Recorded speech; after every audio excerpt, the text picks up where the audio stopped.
শিক্ষার্থীবৃন্দ, আসসালামু আলাইকুম। রংপুর সরকারি সিটি কলেজের পক্ষ থেকে অনলাইন ক্লাসে তোমাদের স্বাগতম জানাচ্ছি। আজকে তোমাদের পদার্থবিজ্ঞান বিষয়ে প্রথম পত্রে তৃতীয় অধ্যায়ে যে ধারাবাহিক আলোচনা চলছে তার আজকে চতুর্থ লেকচার চলছে আমার। এই লেকচারে তোমাদেরকে আজকে আমি কিছু গাণিতিক বিষয় নিয়ে আলোচনা করতে যাচ্ছি। এর ইতিপূর্বে আমি তোমাদের এই অধ্যায়ের বিভিন্ন থিওরি এবং ইকুয়েশন নিয়ে আলোচনা করেছি। আজকে গাণিতিক বিষয়ে কিছুটা আলোচনা করার চেষ্টা করছি। তো যাই হোক, আমরা এই গাণিতিক বিষয়ে আলোচনা করার ক্ষেত্রে আমি কিছু গাণিতিক বিষয়ে একটা বোর্ডে লিখেছি। দেখো, একটা ক্রিকেট খেলা নিয়ে আমি আলোচনা শুরু করতে যাচ্ছি। ক্রিকেট খেলায় টি-20 ম্যাচের এক শ্বাসরুদ্ধকর ইনিংস জয়ের জন্য শেষ বলে প্রয়োজন ছিল 6 রান। ব্যাটসম্যান বলটিকে 45 ডিগ্রি কোণে আর 29 মিটার পার সেকেন্ড বেগে, অর্থাৎ ব্যাটসম্যান যখন বলটিকে আঘাত করে তখন বলটির কোণ ছিল 45 ডিগ্রি কোণ এবং বেগ ছিল আদি বেগ, যেটাকে আমরা বলতে পারি সেটা 29 মিটার পার সেকেন্ড বেগে আঘাত করলেন। স্ট্রাইকিং প্রান্ত থেকে বাউন্ডারি লাইনের দূরত্ব, মানে ব্যাটসম্যান যেখান থেকে স্ট্রাইক করতেছে বলটি সেখান থেকে বাউন্ডারি লাইনের দূরত্ব আছে 85 মিটার। বাউন্ডারি লাইনের দূরত্ব আছে 85 মিটার। এখন বাউন্ডারি লাইনের কাছাকাছি 82 মিটার দূরে অবস্থান নেওয়া ফিল্ডার বলটিকে ধরার জন্য 3 মিটার উচ্চতায় লাফ দিলেন। অর্থাৎ ফিল্ডার 82 মিটার দূরে অবস্থান করে 3 মিটার উচ্চতায় লাফ দিলেন। লাফ দেওয়ার পরে কি ঘটনা ঘটলো? আমাদের যদি দুটো প্রশ্ন এরকম থাকে, মনে করলাম 2 সেকেন্ড পর ক্রিকেট বলটি কত উচ্চতায় উঠল। যে বলটি ব্যাটসম্যান 45 ডিগ্রি কোণে এবং 29 মিটার পার সেকেন্ড বেগে আঘাত করলেন, সেই বলটি 2 সেকেন্ড পরে কত উচ্চতায় উঠবে, এটা একটা কোশ্চেন। আর পরের কোশ্চেনটা আসতেছে ম্যাচের ফলাফল মূল্যায়ন করতে হবে। অর্থাৎ ম্যাচের ফলাফল কে জিতলো? যারা ফিল্ডার তারা জিতলো, না যারা ব্যাটসম্যান তারা জিতছে। এখন আমাদের এই দুইটা প্রশ্ন, অর্থাৎ এই ক নম্বরে যদি আমরা চিন্তা করি তাহলে আমাদের এই যে 45 ডিগ্রি কোণ এবং 29 মিটার পার সেকেন্ড বেগে বলটি 2 সেকেন্ড পরে কত দূর যাচ্ছে, আমরা সেটা আগে আমরা ক নম্বরটা সমাধান করার চেষ্টা করি। আমরা এখন ক নম্বরটা সমাধানের দিকে, এখানে উচ্চতা বের করতে হবে, বলটি কত উচ্চতায় উঠেছে। উচ্চতা আমরা তাহলে এখানে সময় দেওয়া আছে 2 সেকেন্ড, টাইম হলো 2 সেকেন্ড। আদি বেগ ভি নট সমান আমরা পেলাম 29 মিটার পার সেকেন্ড। আর নিক্ষেপণ কোণ সেটা থিটা মান হলো 45 ডিগ্রি। উচ্চতা এইচ, আমরা উচ্চতা এই সমস্যা জানি, V naught sine theta not T minus half GT square. এখানে আমরা যদি মানগুলো এখন বসাই দিই, ভি নট মান হলো 29 metre per second sine 45 degree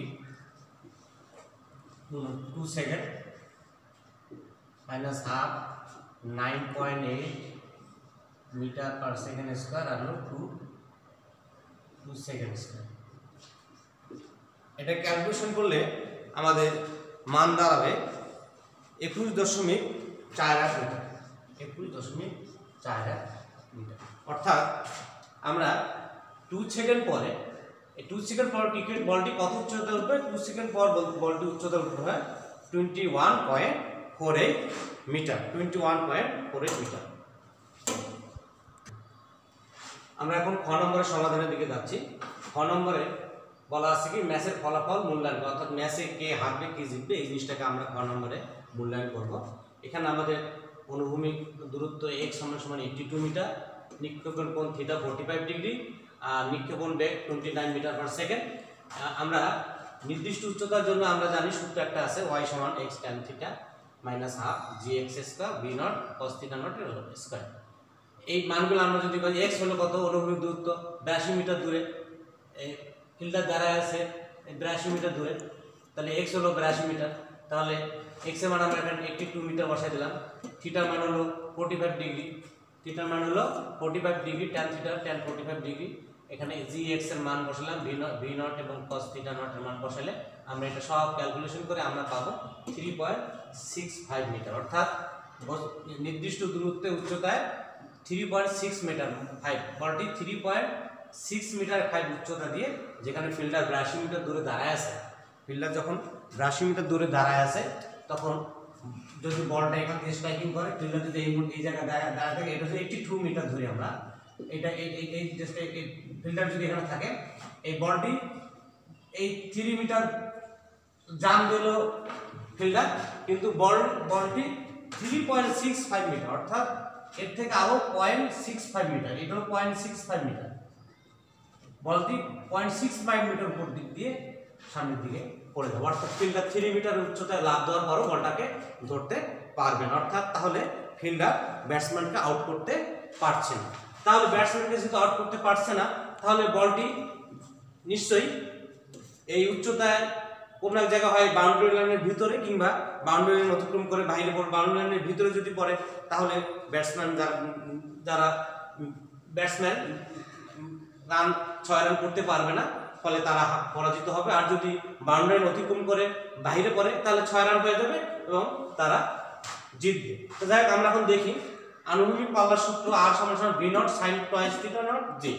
এখন এই V0 এর মান 29 মিটার পার সেকেন্ড, আর থিটা নট তো 45 ডিগ্রি, তার twice theta 90 ডিগ্রি, আর J এর মান 9.8 মিটার পার সেকেন্ড। এখানে ক্যালকুলেশন করে দেখা যাচ্ছে এটার মান হলো 85.82 মিটার, 85.82 মিটার। কিন্তু বাউন্ডারি লাইনের দূরত্ব কত ছিল? এখানে বাউন্ডারি লাইনের দূরত্ব দেওয়া আছে 85 মিটার, অর্থাৎ পয়েন্ট বাউন্ডারি লাইনের এটা যদি 85 মিটার ধরি, আমরা এই পজিশনটা যদি 85 মিটার ধরি, 85.8, অর্থাৎ বলটা বাইরের দিকে পড়তেছে, অর্থাৎ বাউন্ডারি লাইন অতিক্রম করে বলটি যেহেতু সীমানা অতিক্রম করতেছে, অর্থাৎ 6 রান হচ্ছে, অর্থাৎ এই যারা ব্যাটসম্যান তারা বিজয়ী এবং যারা ফিল্ডিং এ যারা আছে সেই দল পরাজিত হয়। আমরা এখন লেখচিত্রের মাধ্যমে কিছু গাণিতিক সমাধান করার চেষ্টা করি। একটা লেখচিত্র আমি এঁকে দিয়েছি, এখানে এ ও এ বি সি একটি ট্রাপিজিয়াম আছে। যাই হোক, এখানে ও এ যদি আমরা এখানে লম্ব দূরত্ব দিই, তাহলে এখানে এটা 50 মিটার পার সেকেন্ড যদি বেগ বের হয়, এটা 50 মিটার পার সেকেন্ড।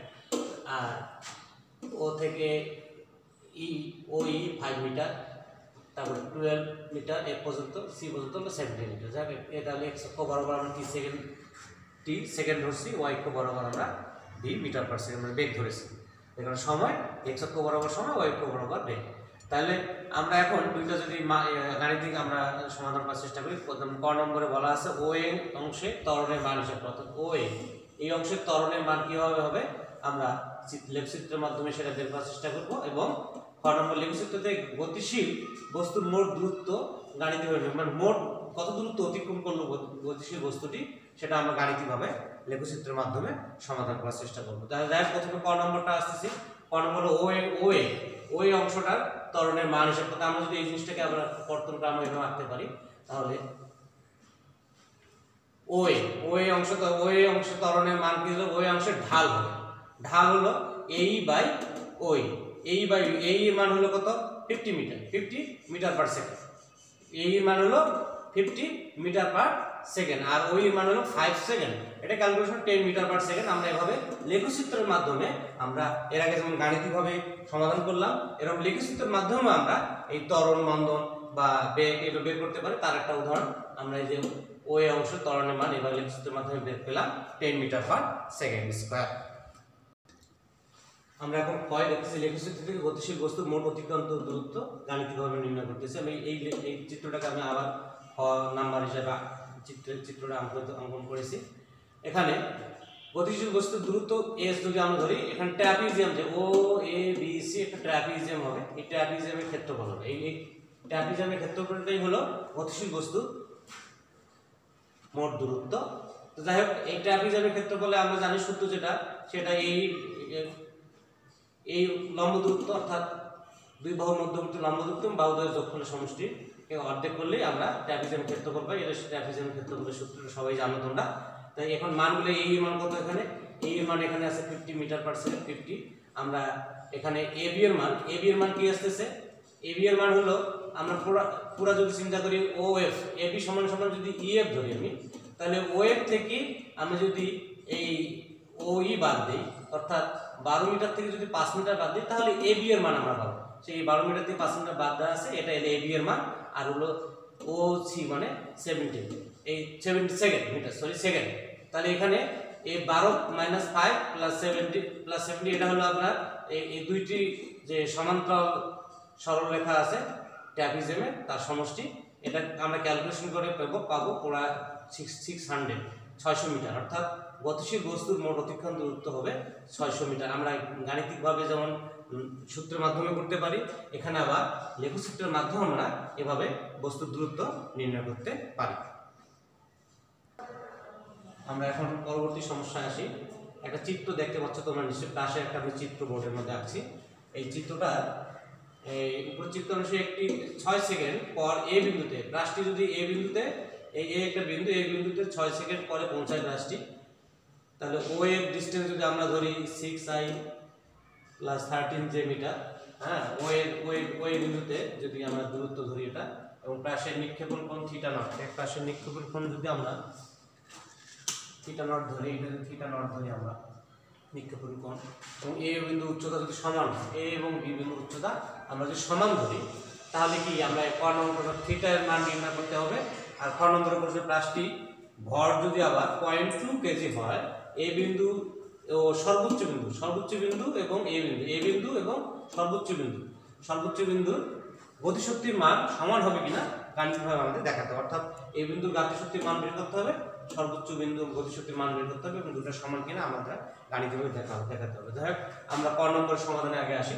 ক নম্বরে বলছি কি থিটা নট এর মান নির্ণয় করতে, অর্থাৎ এই ব্রাশটির যে থিটা নট কোণে নিক্ষেপণ কোণ যে ছিল, এই থিটা নট কোণের মান আমাদের নির্ণয় করতে হবে। সেক্ষেত্রে আমরা এখানে এই বিন্দু থেকে x অক্ষ বরাবর সরণ আমরা 6 মিটার পেয়েছি, আর এই বিন্দু থেকে y অক্ষ বরাবর সরণ আমরা 30 মিটার পেয়েছি, আর ও বিন্দু থেকে এই বিন্দুতে পৌঁছতে সময় আমরা পেয়েছি কত সেকেন্ড, 0.6 সেকেন্ড। তাহলে নিক্ষেপণ বেগ v নট আর নিক্ষেপণ কোণ যদি থিটা নট ধরি, তাহলে আমরা সূত্র প্রয়োগ করে কি পাই, আমরা জানি দূরত্ব x সমান v naught cos theta naught আনুভূমিক দিকে minus half g t square, কারণ আনুভূমিক দিকে জি এর মান 0, সেহেতু এই টার্মটা 0 হয়ে গেল।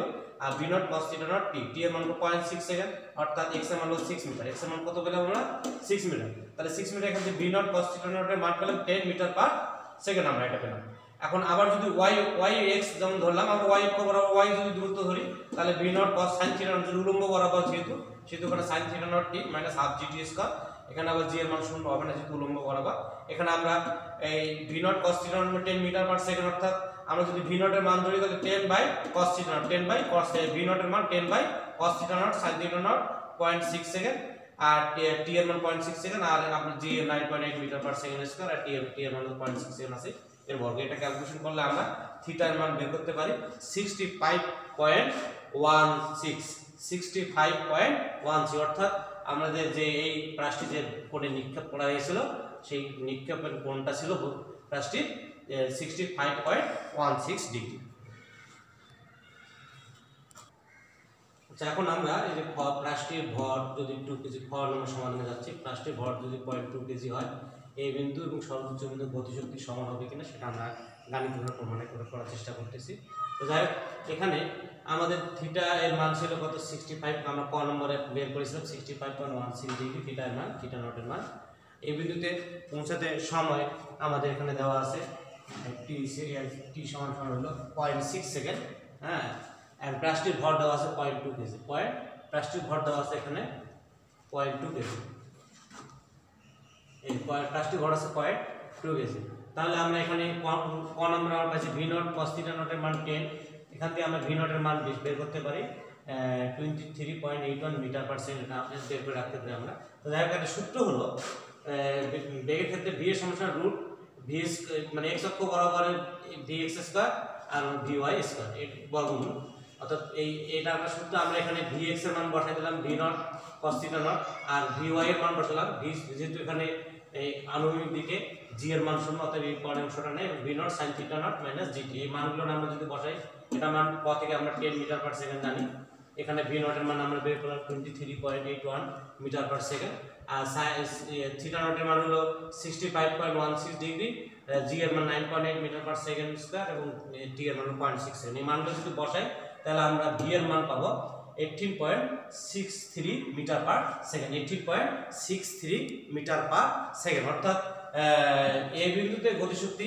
যদি আমরা সূত্র জানি হাফ এম গতিশক্তি নির্ণয় সূত্র হাফ এম ভি স্কয়ার, তাহলে আমরা যদি মানগুলো বসে দিই তাহলে আমরা এই বিন্দুতে গতিশক্তির মান পাবো আমরা 34.72 জুল, 34.72 জুল।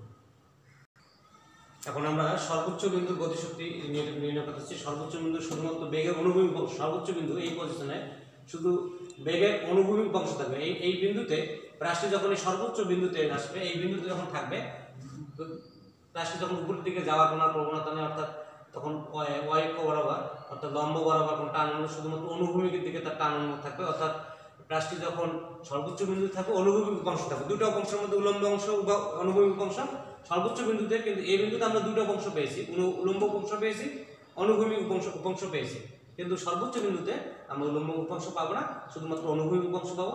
সেজন্য আমরা সর্বোচ্চ অনুভূমিক অংশ বসালে সূত্র কি আমরা জানি যে গতিশক্তি নির্ণয়ের সূত্র half M V square, half M এর মধ্যে 0.2 কেজি, আর ভি এর মান হলো যেহেতু উলম্ব অংশ নাই শুধুমাত্র অনুভূমিক অংশ থাকতেছে, সেহেতু V naught cos theta not এটার মান 10 আমরা ক থেকে পেয়েছি, তাহলে ক্যালকুলেশন করলে আসছে 10 জুল। তাহলে আমরা এই বিন্দুতে যখন আমরা গতিশক্তি নির্ণয় করলাম আর আমরা সর্বোচ্চ বিন্দুতে গতিশক্তি নির্ণয় করে দেখলাম দুটো গতিশক্তি এক নয়, অর্থাৎ এই বিন্দুর গতিশক্তি যে মান সর্বোচ্চ বিন্দুর গতিশক্তির মান থেকে বেশি, অর্থাৎ এই বিন্দুতে প্লাস্টিক গতিশক্তি বেশি এবং সর্বোচ্চ বিন্দুতে বস্তুটির গতিশক্তি বা প্লাস্টিক গতিশক্তি অনেক কম। যাই হোক, আজকে তোমাদেরকে এই গাণিতিক যে তিনটা আমি সমাধান দেখানোর চেষ্টা দেখালাম এবং এই আলোকে তোমরা আরও কিছু প্র্যাকটিস করবা বাসায় আর নিয়মিত পড়ালেখা করবা। সবকে ধন্যবাদ। আল্লাহ হাফেজ।